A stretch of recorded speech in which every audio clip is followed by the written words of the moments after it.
J'aborde un thème, un sujet qui me passionne énormément, un phénomène socio-politico-culturel. Il s'agit de l'éveil de la conscience du peuple congolais, de par son caractère assez atypique et évolutif dans le temps, et puis incluant la proportionnalité, l'adhésion et la couche de la population, puisqu'à une certaine période, il n'y avait qu'une élite qui s'occupait de la politique de notre pays. Maintenant, là, on voit que c'est tout le monde, une adhésion massive de la population qui a un regard sur tout ce qui se passe actuellement dans notre pays. Je parle de l'éveil de conscience tout simplement parce que nous, au niveau de la diaspora, quand nous sommes venus ici en France, en tant qu'exilés politiques, en exil, disons, nous avons trouvé une situation fort déplorable et fort lamentable. C'est-à-dire, vous pouvez vous rendre chez des gens, dans des familles, dans des lieux publics, communément appelés les Nganda, et vous constaterez que le Congolais, le Zaïrois, avait un thème de prédilection qui était caractérisé par la musique. C'est-à-dire, on n'abordait que la musique ou alors la sape. À l'époque, la prédominance était le Wenge, c'est-à-dire Jibin Piana et Werason. En France et partout ailleurs, on parlait que de musique Jibin Piana. Moi, je me suis rendu une fois en Belgique, en Belgique, et dans un Ganda comme ça, et puis c'était pareil. Finalement, je me suis dit, ok, je tape sur la table, je dis, ben là, assez, assez. Je suis sorti dehors, fâché, et j'ai crié devant les gens, je dis, mais attendez, les gars, votre pays est en train de brûler là-bas, et vous ne parlez que musique. Est-ce que vous voyez les Juifs, quand ils sont allés en exil, ce qu'ils ont fait pour leur pays, pour leur nation? Alors voilà, je me suis rendu dehors, en train de fumer une cigarette, et puis je vois un jeune qui me suit après, qui me dit, mais voilà, vieux Kouloutou, j'ai beaucoup apprécié votre réaction par rapport à cette histoire. De toute façon, nous, on s'en est pris dernièrement la semaine passée en X, parce que la personne a tenu de propos très blessants à notre rencontre. Il nous a dit que voilà, pendant que vous êtes en train de danser le ndombolo, nous, on gère votre pays.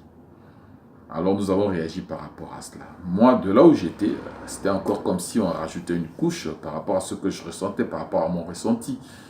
J'étais offusqué. Alors maintenant, il faut dire qu'on a été les précurseurs à l'époque.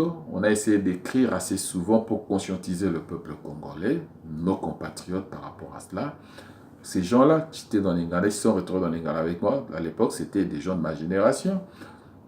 Les moins âgés, les plus âgés aussi. Mais ils parlaient que musique. Maintenant, ce n'est pas ce qui se passe actuellement. Et c'est ça, où on se dit que quelque part, un cap a été franchi, une démarche a été faite.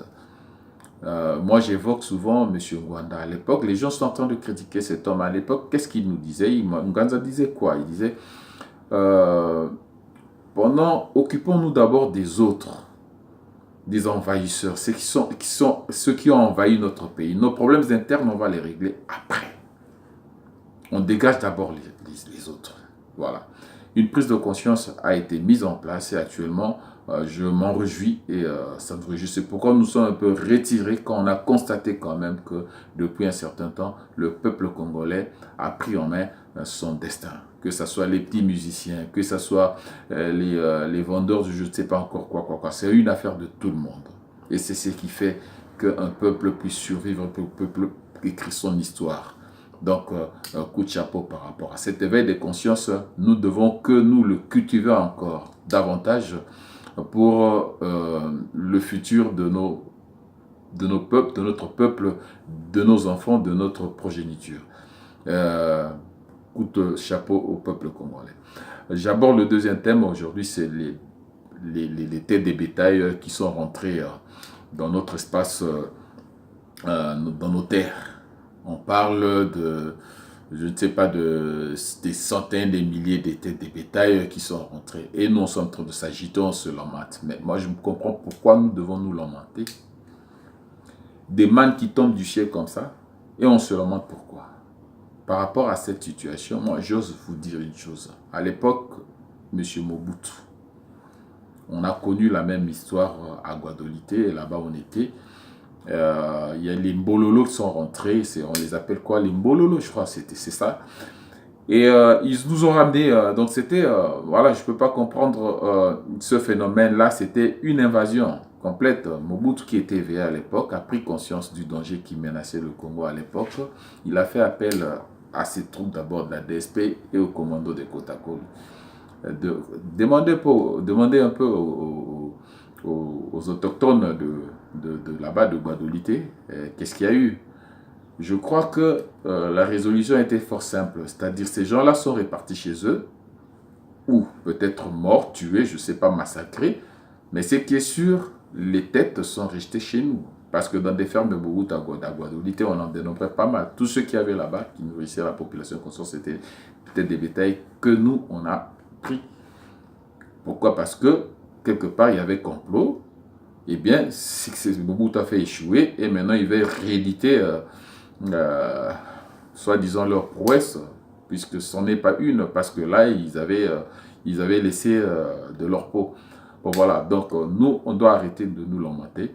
Tout ce que nous pouvons faire, nous devons nous accaparer de ces têtes de bétail et nourrir nos populations. Elle est en train de crever de faim, de mourir de faim. Eh bien, la manne qui tombe du ciel, qu'est-ce qu'on en fait? On les expulse, retour à l'expéditeur.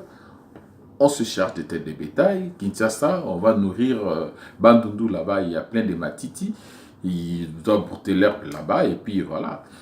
Voilà, moi je suis fier d'appartenir dans d'être ressortissant de cette grande nation congolaise. Donc voilà, je vous dis, peuple congolais, je vous kiffe, comme on dit.